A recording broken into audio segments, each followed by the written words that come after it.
कोण कोण कार्यकारी अभियंता, डेप्युटी इंजिनियर, जेई, आणि याच्यामध्ये मला वाटतं मीडियाचं मेमरी स्ट्रॉंग असेल तर एक कार्यकारी अभियंता कुणीतरी कोकणे नावाचे होते, त्यांनी जिल्हाधिकाऱ्यांना पिस्तूल मागितलं होतं, है ना, पिस्तूल बाळगण्याची किंवा पिस्तूलची परवानगी द्यावी.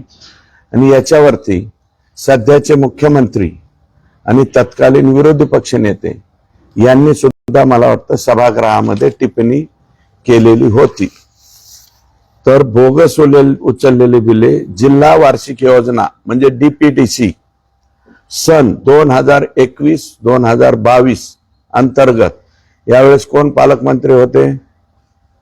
माननीय धनंजय मुंडे साहेब पालकमंत्री होते. कोरोनाचा कालावधी मला वाटतं या कालावधीत होता.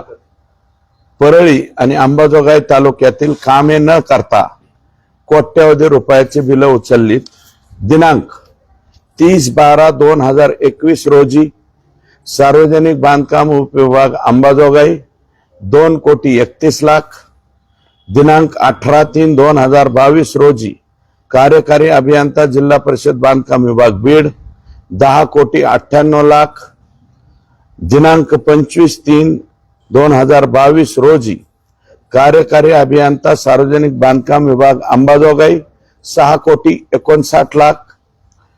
दिनांक 26/3/2022 रोजी कार्यकारी अभियंता बांधकाम विभाग जिल्हा परिषद बीड क्रमांक 2, बर का, जिल्हा परिषद बांधकाम विभाग क्रमांक 2 पकडायचा, 2 म्हणजे पलीकडचा, 16,48,00,000 रुपये. आणि दिनांक 31/3/2022, 31/3 म्हणजे कोणता दिवस असतो माहिती आहे तुम्हाला? 2022 रोजी कार्यकारी अभियंता बांधकाम विभाग जिल्हा परिषद बीड 1,34,00,000 असे एकूण 37,70,00,000 रुपये या कामांची बोगस बिले संजय मुंडे हे कार्यकारी अभियंता म्हणून दाखवलेत. हे ऍक्च्युअल डेप्युटी इंजिनियर होते. कुठं? परळीला. त्या दिवशी चार्ज त्यांना देण्यात आलाय. आणि 25/6/2022 रोजी उपअभियंता संजय मुंडे सार्वजनिक बांधकाम विभाग परळी यांच्याकडे कार्यकारी अभियंता पदाचा चार्ज प्रभारी कार्यभार देण्यात आला. त्यांनी ही बिले उचलून दिली आहेत. म्हणजे ही मोडस अप्रेंटिसिटी लक्षात आले का तुमच्या? कलेक्टर कडून पैसे जिल्हा परिषदेला डंप करायचे, जिल्हा परिषदेकडून डायव्हर्ट करायचे सार्वजनिक बांधकाम विभागात, आणि ते पैसे 31 मार्चलाच उचलण्याची गरज नाही. मग ते पैसे उचललेत कोणत्या दिवशी? 25/6/2022 ला.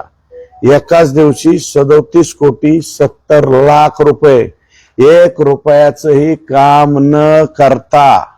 त्या कामांची यादी सुद्धा माझ्याकडे आहे आणि याची पीडीएफ आहे माझ्याकडे. मी सगळ्या मीडियाला पीडीएफ देतो. कृपया, माझं मत असं आहे की मीडियानी त्यांच्या कोणतं म्हणतात पेज मीडियाचं, किंवा तुमच्या आपापल्या मीडियाच्या ह्याच्यावरती तुम्हाला टाकता येईल कामाच्या नावासह. आणि हे कामातले म्हणजे त्या गावांना बी बघू द्या ना की त्यांच्या गावात काम झालंय का. 1 रुपयाचं हे काम न करता 37,70,00,000 रुपये उचलण्यात आलेले आहेत. 1.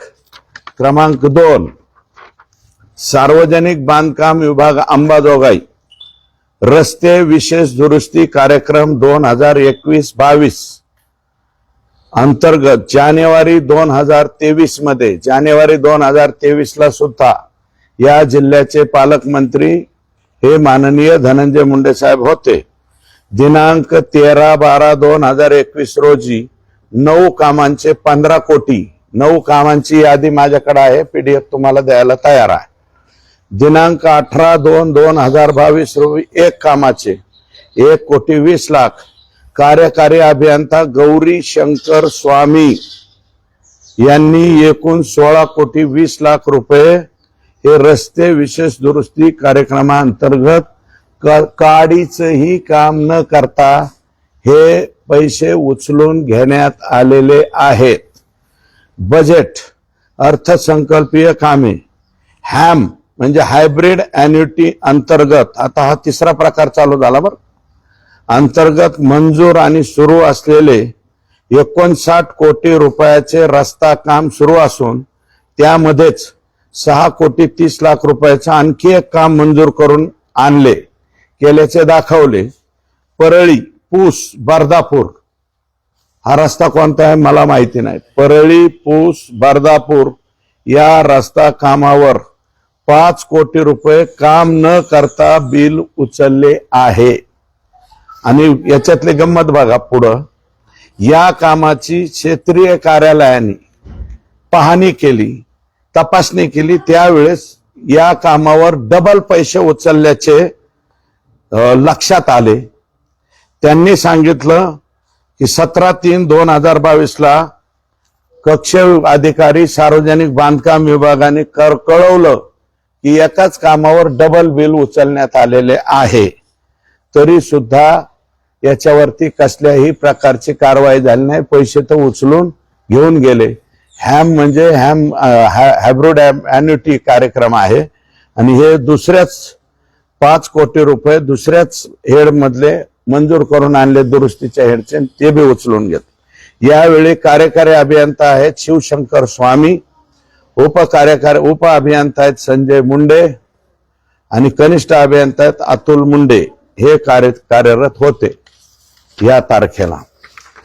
त्याच्यानंतर परत डीपीडीसी माननीय जिल्हाधिकारी बीड, त्यावेळेस कोण जिल्हाधिकारी होते मला माहित नाही, यांनी 25/3/2020 रेखावार होते का कोण होतं, 25/3/2020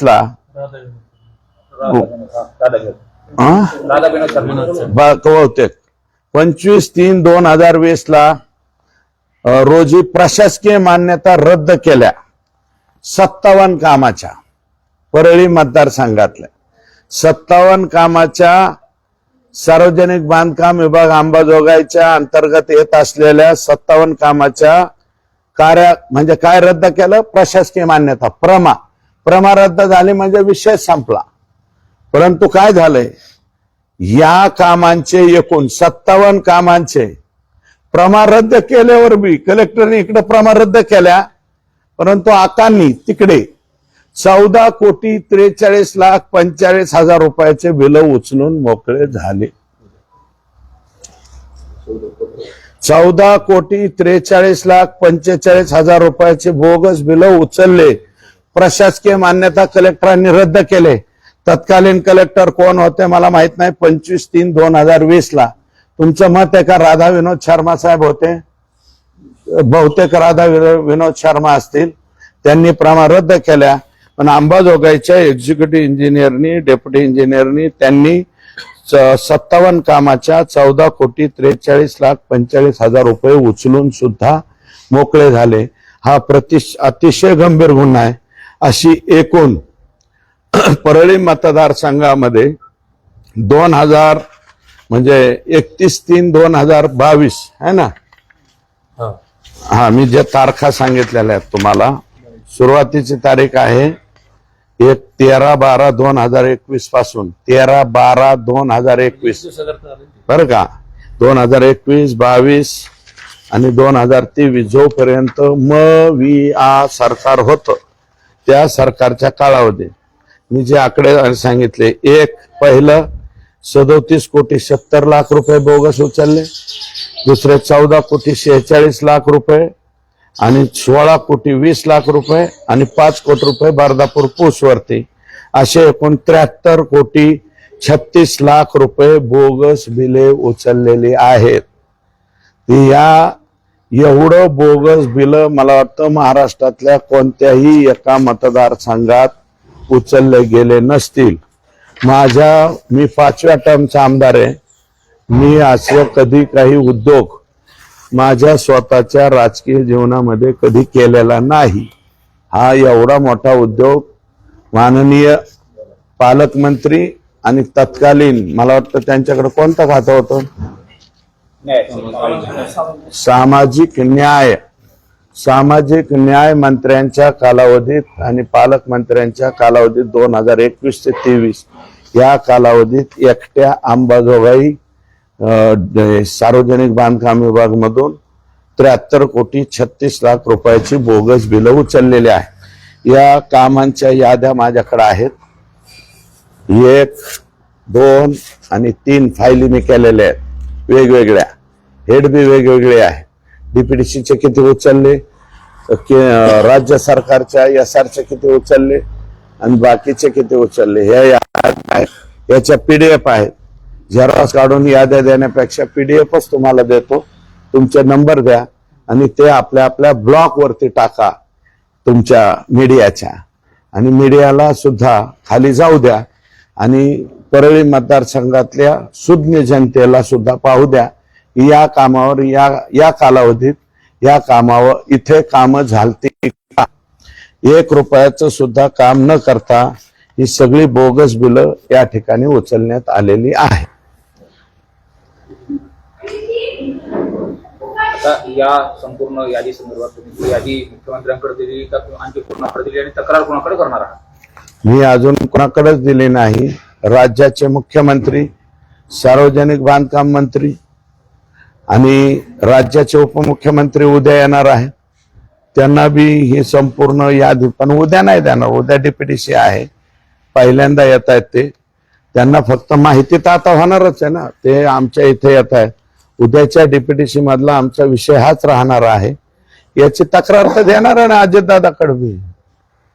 आपले शागिर्द किती म्हणजे चांगल्या पद्धतीने या ठिकाणी कारभार करतायत, म्हणजे तुमचे सामाजिक न्याय आणि पालकमंत्री शिवशंकर स्वामी, हे मुंडे कोण आहेत, संजय मुंडे, आणि मला असं कळलं संजय मुंडे साहेब 2022ला याच्यावर बी गेले, रिटायर झाले हे पैसे उचलून देऊन, आणि परत त्यांचं बिचाऱ्याचं काहीतरी आजार झाला आणि तेव्हापासून ते माणूस कुठे आहे ते बी सापडत नाही। देवदयाच्या कृपेने चांगल्या ठिकाणी असावा एवढीच अपेक्षा आहे।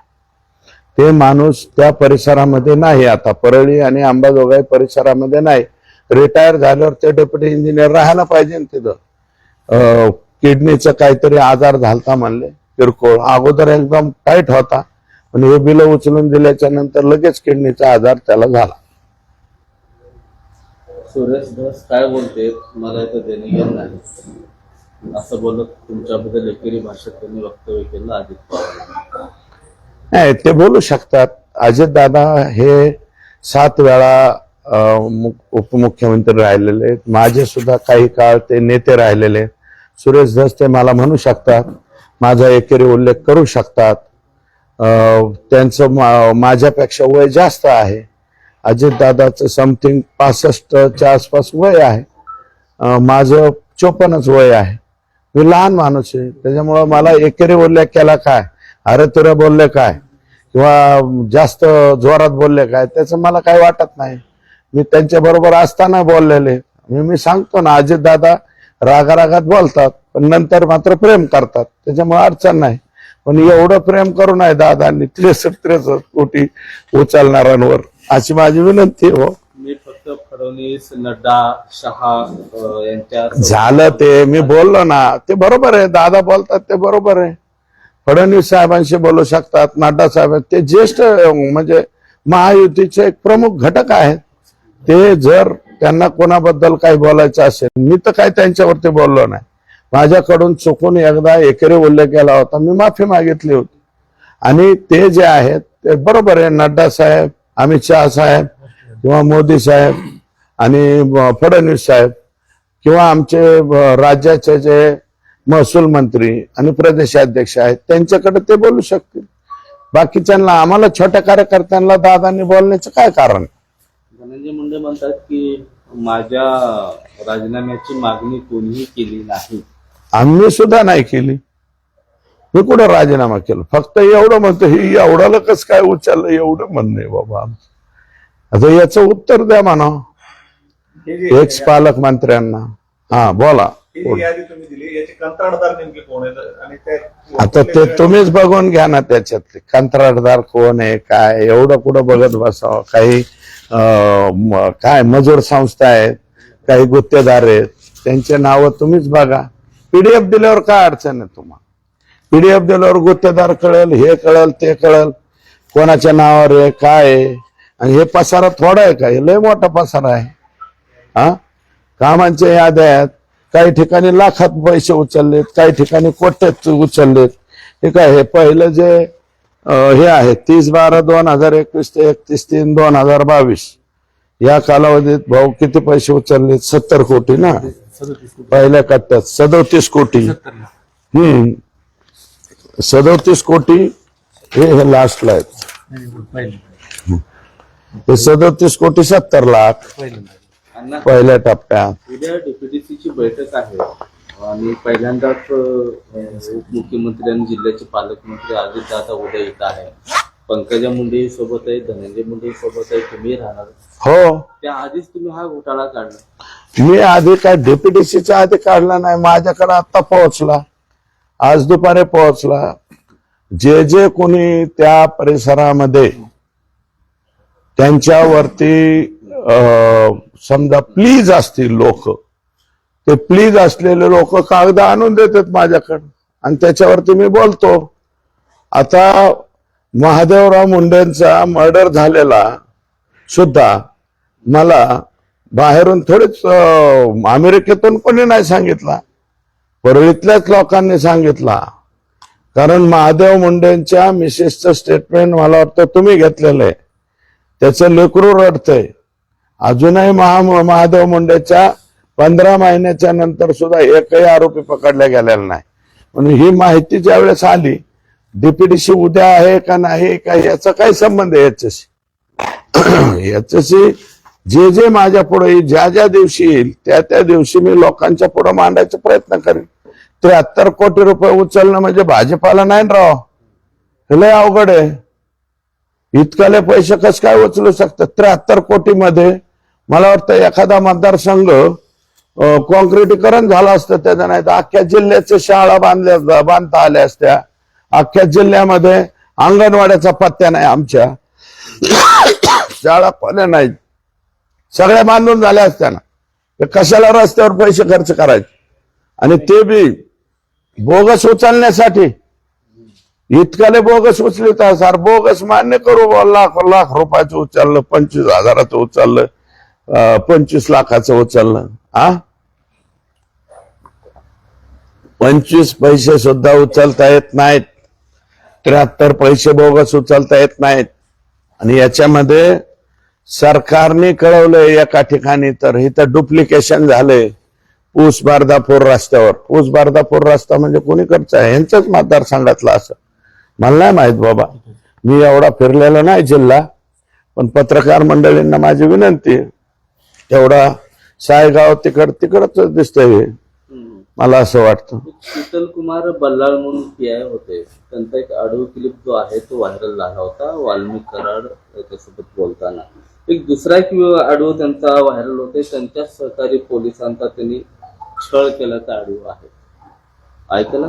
जाऊ द्या, ते कोण ज्यांच्या कोणाचा छळ झाला असेल, हे बल्लाळ देव जो काय आहे त्याच्यावरती काय त्यांची तक्रार असेल, तक्रार एसपीकडे करावी, एसपी त्याचं निर्धारण करतील.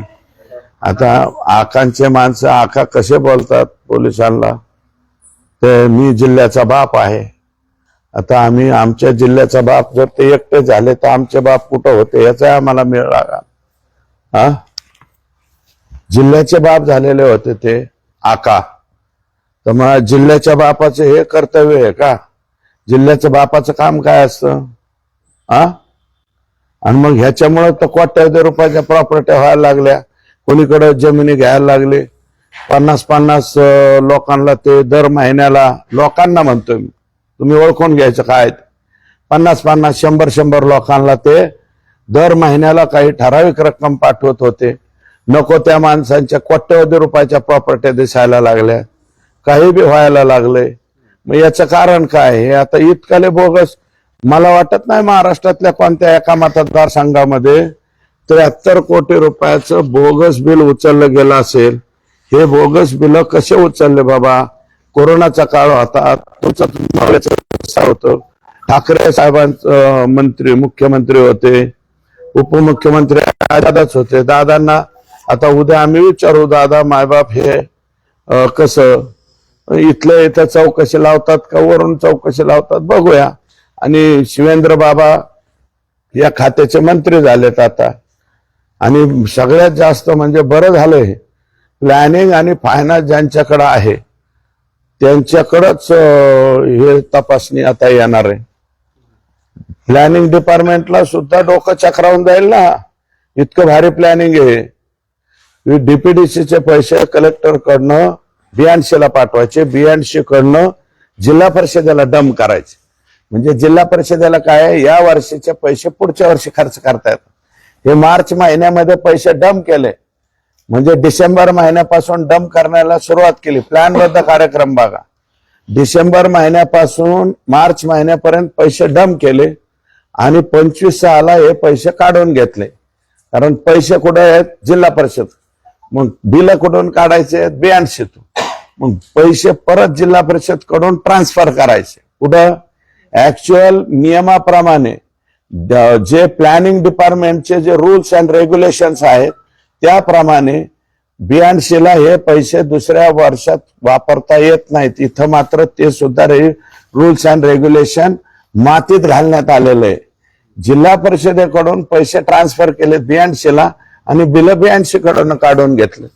एवढ्याले बिल काढायचे म्हणल्यावर कसं व्हायचं वय, हे आगा नको तेच काहीतरी पुढे आलंय एवढ्याला मोठालं. आणखी कोणाला काय विचारायचं असतं तर बोला, संपलं. मतदारसंघातली एक घटना आहे 13 सौरभ भोंडवे नावाची, बुडून मृत्यू झाला असं प्राथमिक अंदाज आला, मात्र त्याची हत्या झाल्याचं त्याचे नातेवाईक आरोप करतायत. तुम्ही देखील पोलिसांना बोललं, नेमकं काय प्रकरण आहे? नाही, हे भोंडवे मला वाटतं पिठी ह्या गावच्या आहे आणि आपला जो याचा डोंबरीचा तलाव आहे, नाव डोंबरी प्रकल्पाचं, ओकांडा प्रकल्पाचं नाव डोंबरी. हे मला वाटतं दोन कोणीतरी फौजी आणि हे असे एकत्रित सगळेजण आनंद साजरा करून त्या ठिकाणी गेले आणि वडिलांचं आणि त्यांचं सगळ्यांचं ऑब्जेक्शन आहे की त्यांना बुडून मारण्यात आलं. आणि नंतर हे गेले तर केदार नावाचे एक पीआयचा चार्ज दिलेले आकाने, त्यांनी या लोकांची फिर्याद घेतलेली नाही. म्हणून आता एसपी साहेबांना आमची विनंती आहे की जर वडिलांनी त्यांच्या कुटुंबियांनी फिर्याद जर दिली तर ती फिर्याद घ्यावी आणि चौकशीमध्ये जर काही नाही आढळलं तर त्या लोकांना रिलीव्ह करावं. रिटायर्ड फौजी का काय आहेत ते दोन. जिल्ह्याच्या विकासाच्या अनुषयाच्या संदर्भात म्हटले होते आणि विशेषतः आष्टी मतदारसंघाचा जो जिल्हा नियोजन बैठक, कशाला अनुशेष आणायचं, हे काही अनुशेष नको आम्हाला, काहीच नको, पैसा नको, फक्त हे दुसऱ्यांनी उचललेलं हे माघारी भरून घ्या एवढ्यासाठी डीपीडीसीला जायचं. अनुशेषच काय करायचं, उद्या अनुशेष नंतर मांडू. 73 कोटी रुपये राव सुरेशराव पळून जावं लागेल. 73 कोटी मानल्यावर हा, अरे 73 कोटी रुपये एका दिवसात उचलायचे मानल्यावर आता हे काय बोलणं, काय बोलावंच, काय बोलणंच बंद पडतंय ना. ही काय, ही बेकार परिस्थिती. कशाचं अनुशासन, कशाचं काय.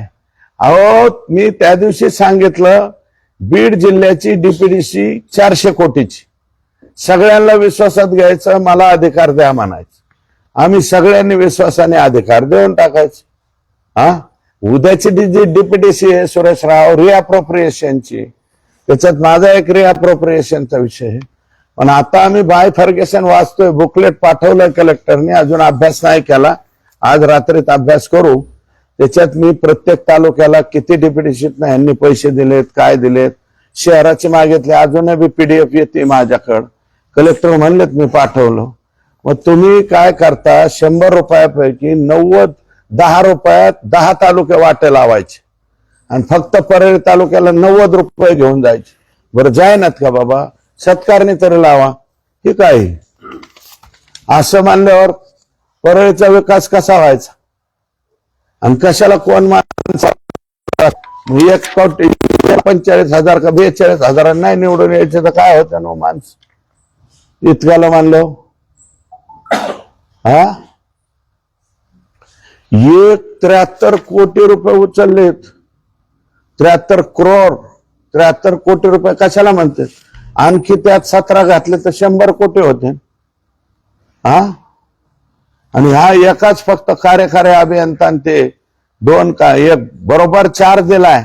संजय मुंडे जे बिचारा कोण आहे, डेप्युटी इंजिनियर आहे, त्याला 4 द्यायचा. एक दिन का सीएम, अनिल कपूरचा पिक्चर होता ना, एक दिन का सीएम, नायक पिक्चर होता.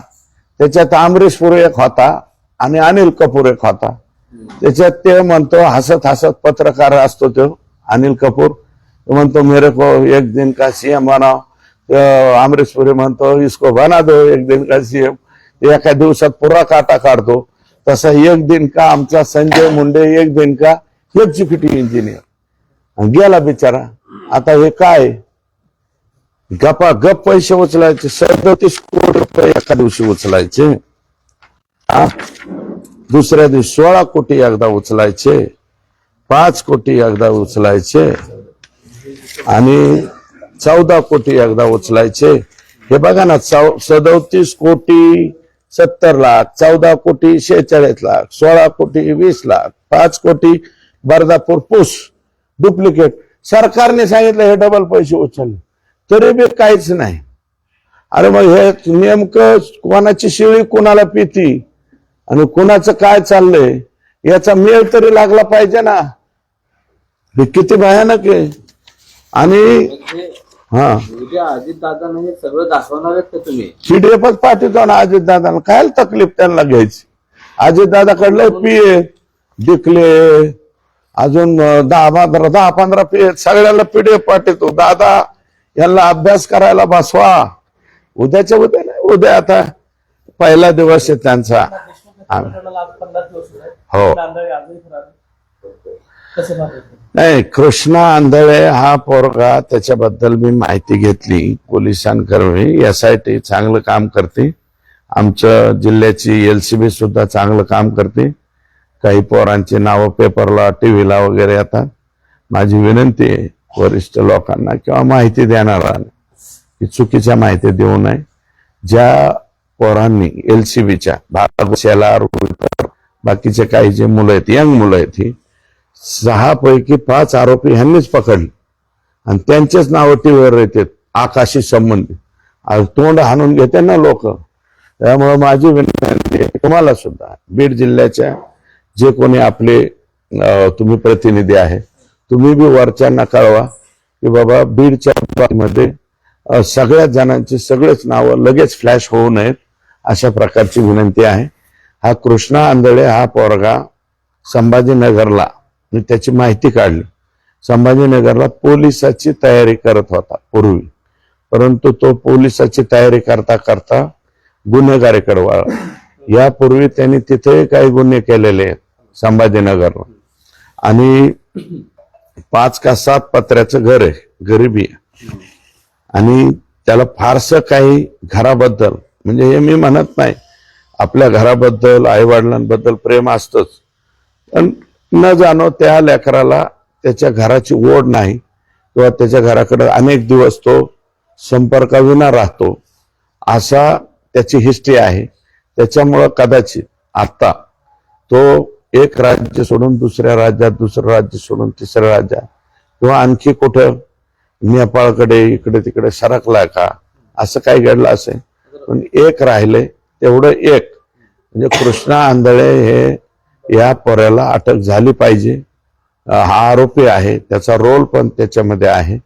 कारण संतोष देशमुखच्या बाबतीमध्ये सगळ्यांचेच रोल जवळपास सारखे आहे.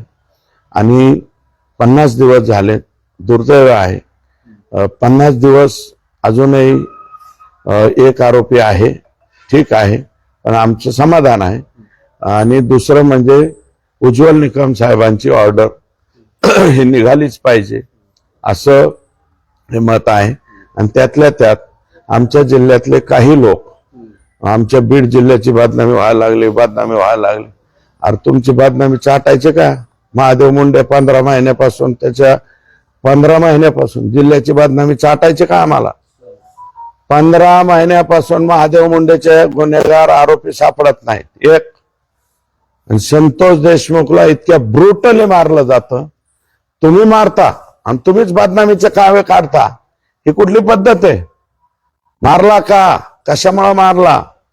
अरे एखाद्याला बोट लावायची सुद्धा तुम्हाला डॉक्टर बाबासाहेब आंबेडकरांनी जो कायदा बनवला, आम्हाला जे संविधान दिलंय त्या संविधानामध्ये बोट लावायची सुद्धा तुम्हाला मुभा दिलेली नाही. मग तुम्ही इतक्या बेकार पद्धतीने आमचा संतोष का मारला? इतक्या बेकार पद्धतीने आमचा महादेव मुंडे का मारला? महादेव मुंडेचे आरोपी अजून का सापडत नाहीत? डीवायएसपी कडे चार्ज दिलाय. मी काल बोललो होतो राग परत एसपीला बोललो, पण एसपीनी त्या डीवायएसपी बरोबर एलसीबीची सुद्धा ऑर्डर काढलेली आहे. एलसीबीचे लोक सहकार्य, माझा एलसीबीवर विश्वास आहे बीडच्या 100%. महादेव, काही लोक गायब झालेत. ज्यावेळेस एसपींनी ही ऑर्डर दुसरीकडे काढली की महादेव मुंडेचे मारेकरी परळी शहरातून गायब झालेत. आणि हे संतोषला ज्या पद्धतीने मारलेले, ही पद्धतीचा राग आलेला आहे.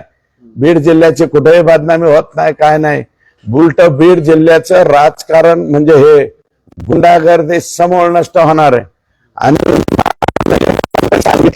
कोणालाही सोडणार नाही. मग तुम्हाला सुद्धा काय माहिती असलं तर सांगा, माझ्याकडे जसं त्यात तुम्ही काढा. संदीप क्षीरसागर जे आमदार आहेत बीडचे, ते असं म्हणाले की कृष्ण आंधळेचा घातपात झाला असावा असा संशय व्यक्त केला. त्यांनी व्यक्त केला, मला तसं वाटत नाही. हा, आता धनंजय मुंडे असं म्हणाले की संदीप नाही, क्षीरसागर धनंजय मुंडे साहेब काय, मला काय देणं घेणं नाही. सध्या धनंजय मुंडेंचे प्रताप आम्ही तुमच्या पुढे मांडतोय, हे जरा लोकांच्या पुढे मांडा. हे त्याला काय म्हणाले आणि ते त्याला काय म्हणाले ह्याच्यात वेळ घालू नका. आमचा फोकस हा संतोष देशमुखचा खून आणि त्याचा खून करणाऱ्यांना फाशी देणं हा आमचा हे आहे. आणि हे असं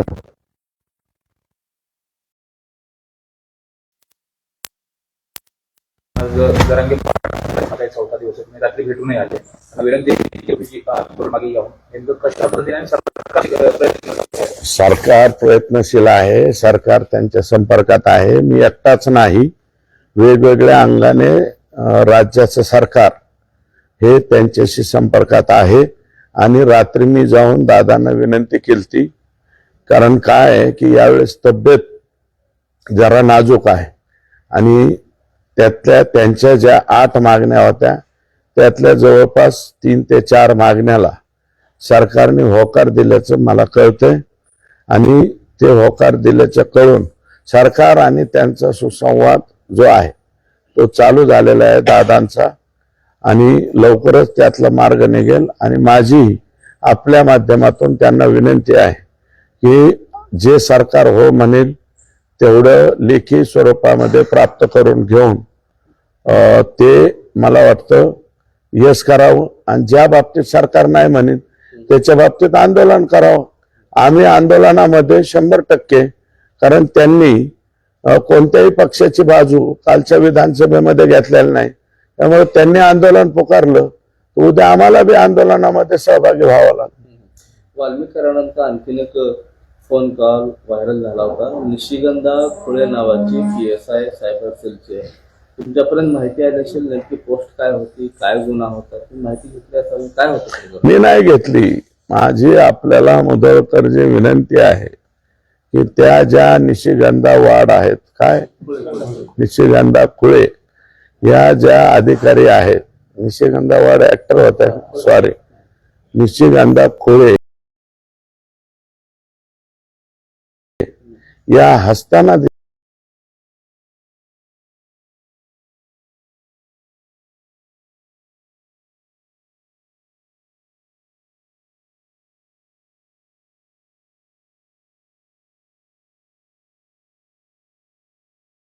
स्पीकर ऑन केलाय. आणि प्रकरण काय आहे ते मी सगळ्या मीडियाला विनंती करतो की ते प्रकरण किती किरकोळ होतं, काय होतं आणि कोणाच्या बाबतीत घडलेलं होतं. आणि त्याच्या बाबतीत आका फोन करतात. म्हणून मी काल म्हणलं होतं की पंकजाताई या म्हणाल्या होत्या आपल्या भगवान भक्तीगड यांच्याशिवाय यांचं पान हलत नाही. तर मग ते पान आकांनी फोन केलेलं, हे आकाच्या आकांशिवाय कसं काय हल्लं याचा मला सवाल आहे. मी माझ्या तोंडाने बोलणार नाही. माझी विनंती की हे प्रकरण काय आहे, हे याची शोध मोहीम ही मीडियाने घ्यावी. खुळपे मॅडम जे आहेत, कोण खुळे, काय खुळपे आडनाव आमच्या इथं आहे बरं का, त्याच्यामुळं मला खुळपे आलं, सॉरी. आणि ते वाडे अगोदर आलं त्याच्याबद्दल सॉरी. नाही त्याच्यावर आता नवीन वाद चालू होईल. मी तुमच्या पाया पडतो रे बाबा, ते बोलता बोलता झालेलं आहे. अडाणी माणूस आहे मी, त्याच्यामुळं काय, मी 7वी 8वी शिकलेला माणूस असल्यामुळं तशी अडचण होती. तर माझं म्हणणं असं आहे की 7वी 8वीच ना, का त्याच्यापेक्षा जास्त आहे. हा बहुतेक नाही, मला म्हणण्यात आलेलं आहे. मीडियावरती 1 मिनिट आहे का, हे संपलं. मीडियावरती मला 7वी 8वी पास म्हणलेलं आहे. माझं शिक्षण काय आहे ते बहुतेक तुम्हाला माहिती आहे. नाही नाही, हा मुद्दा बरोबर आहे. माझं म्हणणं असं आहे की खुळे मॅडम यांच्याकडे तुम्ही कालपासून त्यांचा मोबाईल का बंद आहे, त्यांचा मोबाईल का बंद आहे. मग त्यांचा मोबाईल बंद असेल तर घातला शोधा, त्याच्यावरचा घात आहे. घातने सुद्धा घात केलेला आहे या प्रकरणामध्ये. घात आडनावाचा कोणीतरी त्यांनी घात केलेला आहे आणि महादेव ऍप सुद्धा दापून टाकलेला आहे घातने. घात सोपा नाही. आणि ह्या खोळे मॅडम ज्या आहेत त्या काय म्हणतायत, साहेब काय नाही, थोडस इकडून तिकडून प्रेशर आलतं म्हणून नोटीस पाठवली होती, बोलवलं होतं. कुणाच्या प्रकरणाच्या बाबतीत, कोणत्या माणसाच्या इज्जती घ्यायला निघाले तुम्ही? तुम्ही शोध घ्या आणि नंतर मी त्याच्यावर बोलत. मी काल म्हणलं होतं ना मीडियाला, पण तुम्ही अजून शोध घेतला नाही. पण तुम्ही आमच्या 73 कोटीसाठी आले. तुम्ही माहिती घेऊन आणखी उद्या प्रेस ठेवावी.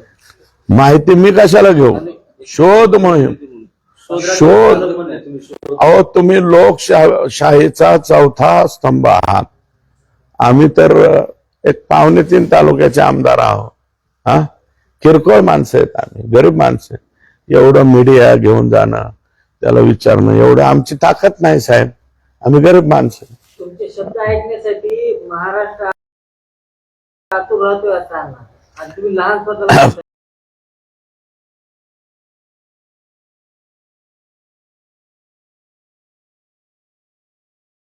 माझ्या बीड जिल्ह्याच्या पलीकडे उकांडाच्या पुढे मला ओळखत नाही. इकडे तरडगावांच्या पलीकडे तरडगावांत शेवटचं गाव आहे ना माझं. तरडगावच्या पलीकडे चकलांबेल सुद्धा मला कोणी ओळखत नाही. गेल्या 10 वर्षापासून आष्टी, पाटोदा, शिरूर तुमच्या म्हणण्याप्रमाणे 2.25 तालुके अपेक्षित आहेत. उद्या डीपीडीसीची बैठक आहे. अजित पवारांकडनं काय अपेक्षा? कशाला मागायचं भाऊ, दादाकडून मागायचं नको काही. फक्त ही गेलेलं फोकाट जी आहे ना, दादाला विनंती आहे, हे मोकार गेलेले यांच्यावर गुन्हे दाखल करा. हे जे कोणी जबाबदार असतील, आता हे गरीब सापडणार ह्याच्यात, मजूर संस्थावाले, हे सुरक्षित बेकार इंजिनियर, सुरक्षित नाही सुशिक्षित बेकार इंजिनियर. हा, ते शिक्षण कमी असल्यामुळे भाषण फसतंय बरं का. तर ते सुशिक्षित बेकार अभियंता जे आहेत ते फसतील. अजून कोणी गुत्तेदार असतील त्याचे नाव मी PDF पाठवतो, तेवढं घ्या. आणि मुख्यमंत्री येतात, काय नेमकं कार्यक्रम सुरू करणार आहे? आष्टीसाठी भरघोस निधी दिला ना साहेबांनी आम्हाला, 300 कोटी दिली रिअप्रोप्रिएशन मधून. आता उद्या अजितदादांना विनंती करू आम्ही, ते फाईल गेलेली आहे त्यांच्याकडे, होईल ते. भरघोस निधी नाही. भरघोस कशाला, ही काय असं होते, भरघोस नको, लागत तेवढाच द्या असं आम्ही म्हणू. हे जी योजना आहे कृष्णा खोरे महामंडळामध्ये आमचा आष्टी तालुका आहे आणि हे काम मी 2005-06 पासून चालू केलं. तर त्याचं मूर्त रूप आता येत आहे. कारण मध्ये 10 वर्ष मी आमदार नव्हतो, 2% काम झालंय कोणतेफळ प्रकल्पाचं. आणि मी निवडून आल्यापासून 23% झालं आत्ता. आणि ती जी 1400 कोटीची योजना माननीय फडणवीस साहेबांनी उपमुख्यमंत्री आणि जलसंपदा मंत्री असताना आमची मंजूर केली ती, त्याचं शुभारंभ जो आहे म्हणजे पायाभरणी समारंभ आणि शेवटचं जे बोगदा आहे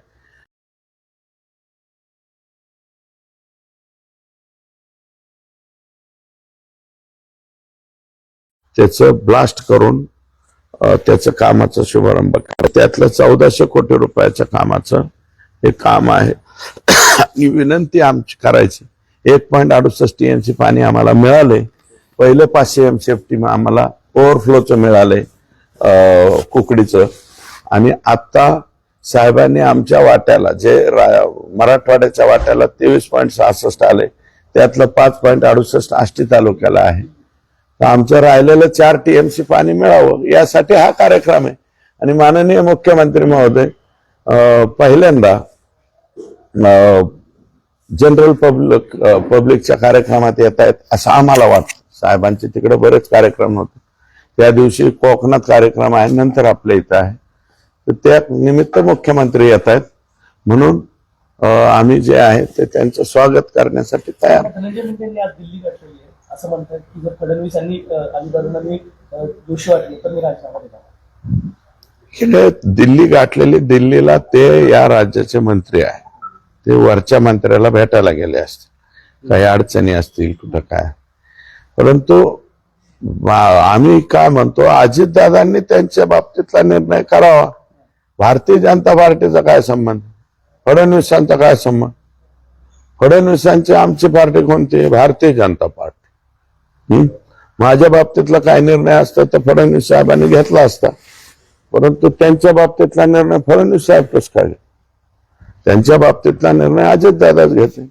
अजितदादा काही अभ्यास करत असतील, काही हे करत असतील तर त्याच्यामध्ये आम्ही त्यांना मदत करण्याचं काम करतोय.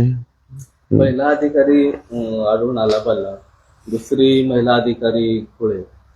काय नेमकं जिल्ह्यात चालू आहे, नेमकं हे काय संभाषण असावं? नाही, खुळे जे आहे, खुळे मॅडम या ज्या पद्धतीने बोलल्या ती पद्धत तुम्ही जरा चेक करा. मला असं वाटतं हे काय म्हणतायत किरकोळ प्रकरण आहे, सोडून द्या.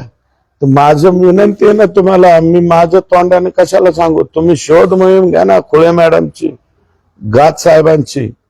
तत्कालीन नंदकुमार कोण होते ते का भारगळ होते? नंदकुमार ठाकूर कोणत्या कुठे येतात त्यांना विचारा. किरकोळ कोणतं प्रकरण आहे ते आका म्हणालेले. आका आणि आमच्या जिल्ह्याचे बाप. आता नवीन नाव द्यायचं का त्यांना? का आका बाप? कंबाईन नाव काय द्यायचं? का बाप आका? काय नाव द्यायचं? आका आणि बाप, जिल्ह्याचे बाप. फिनिश करा आता. का